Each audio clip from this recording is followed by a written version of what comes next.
अच्छा शोएब बरनी, आप कराची में डिप्टी ब्यूरो चीफ हैं, सहाफ़ी हैं, तमाम मामलात पर आपकी नज़र है। मुझे पता है कि कराची के सहाफ़ी अभी भी खुलकर बात नहीं करते, किसी न किसी एक खौफ का शिकार वो रहते हैं।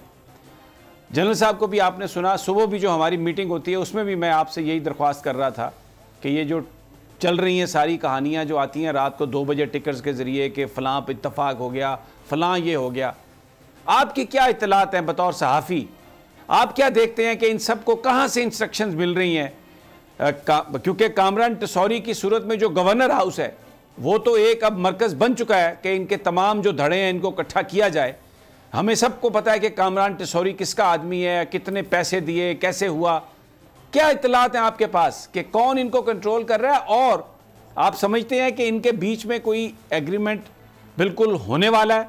और फिर दूसरा सवाल ये है कि क्या कराची के लोग इसको मानते हुए इनके पीछे आकर खड़े होंगे? जी समी साहब, बिल्कुल आपने सही निशानदेही करी। जैसे कामरान टिसौरी को जब गवर्नर बनाया गया तो जिस तरह से एमक्यूएम के जो नज़रियाती कारकुन या जो एमक्यूएम के पुराने देरीना साथी थे उन तमाम को पीछे छोड़ दिया गया और कामरान टिसौरी जो कि एमक्यूएम में फ़ाल भी नहीं थे उन्हें गवर्नर बनाया गया। तो उसके बाद से गवर्नर हाउस में ही तमाम ये मीटिंग्स होती रहीं। गवर्नर सिंध के हैसियत के तौर पर कामरान टिसौरी जाते रहे, मुलाकातें करते रहे। लेकिन अब जब कराची में बल्दियाती इलेक्शन हो रहा है, अभी तक एमक्यूएम, पीएसपी और फारूक सत्तार आपस में फार्मूला बनाने में मसरूफ़ हैं, वो एक पेज पर नहीं हैं। कल आने वाले दिन में भी इलेक्शन कमीशन, जो सूबाई इलेक्शन कमीशन का दफ्तर है कराची के इलाके सदर में, वहाँ पे मुत्तहिदा कौमी मूवमेंट पाकिस्तान जिसकी क़यादत कर रहे हैं खालिद मकबूल सिद्दीकी, उन्होंने दोपहर में 1 बजे आने वाले ही बल्दियाती इलेक्शन जो कि सिर्फ 4 रोज़ के बाद हैं, उनमें कहा है कि जी हल्का बंदियाँ सही नहीं हुई और लोगों का शुमार सही नहीं हुआ, उसके ख़िलाफ़ हम एहतजाज करेंगे। जबकि दूसरी जानिब पाकिस्तान तहरीक इंसाफ, पाकिस्तान पीपल्स पार्टी और जमात इस्लामी इस वक्त शहर में मुतारिक है। शहर में जगह जगह कैंप्स लग गए हैं।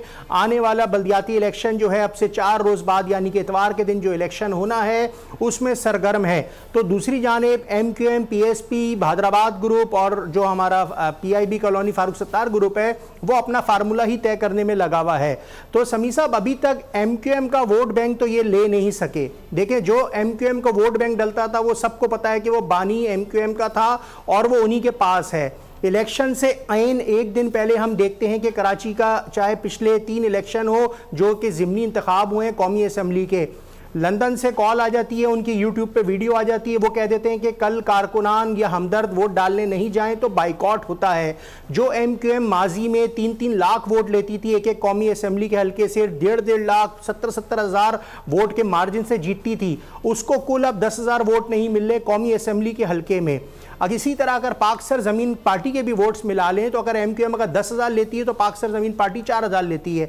दोनों के मिला के 14,000 15,000 वोट से ज़्यादा नहीं ले पा रहे, जबकि जो दूसरी तरफ डिफरेंस मार्जिन होता है वो 45,000 40,000 पे खड़ा हुआ है।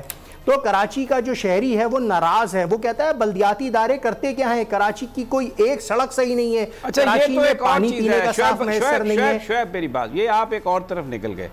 मैं जिस चीज़ को हम देखने की कोशिश कर रहे हैं वो ये है कि ये वो सारे चले हुए कारतूस, ये अगर इकट्ठा इनको कोई भी कर रहा है और फिर ये सब कुछ, ये अगर कारतूस उन्होंने डालने अल्ताफ़ हुसैन की झोली में, तो और अल्ताफ़ हुसैन ने भी इन्हीं पे डिपेंड करना है, यही कारतूस चलेंगे, तो फिर अल्ताफ़ हुसैन की जो पॉपुलैरिटी के बारे में जो आप बात कह रहे हैं कि वोट अभी भी बानी कायद का है और सब कुछ है, तो वो तो मुझे फिर उसमें वो नहीं लगता कि वो जो आपका आर्गूमेंट है उसमें कोई जान है। लेकिन मेरा सवाल आपसे ये है कि जो ये इतनी एक दूसरे को गालियां निकालते रहे, एमक्यूएम जो कायद हैं वो भी इनके बारे में कहते रहे कि ये बच्चे वो हैं और ये ऐसे हो जाते हैं, तो लोगों को, ये कराची के लोगों को ये चीज़ें भूल गई हैं। ये क्या ये लीडरशिप समझती है कि उनको ये याद नहीं होगा?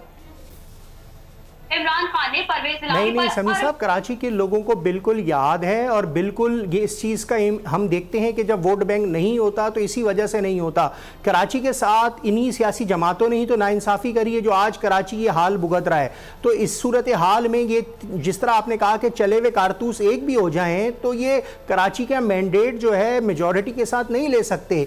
कुछ इनको वोट मिल जाएगा, बिल्कुल मिल जाएगा, लेकिन ये मेजॉरिटी पार्टी फिर भी नहीं बन सकते जैसे कराची में एमक्यूएम 80s और 90s हमारे साथ ही रहिए। बिल्कुल आपकी समझ आ गई बात की।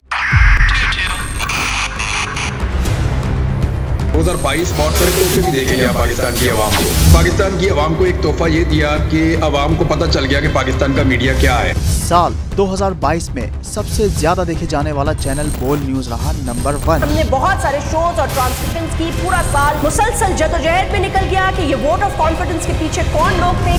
तोड़े रेटिंग के सभी रिकॉर्ड। सोशल मीडिया पर भी सबसे ज्यादा तेजी से 2.4 बिलियन व्यूज का संगे मील अबूर किया। एंकर्स को भी आवाम में सबसे ज्यादा मकबूलियत मिली और सोशल मीडिया पर भी बोल रहा सब पर भारी। सब्सक्राइब करें और बेल दबाएं ताकि कोई खबर रह न जाए।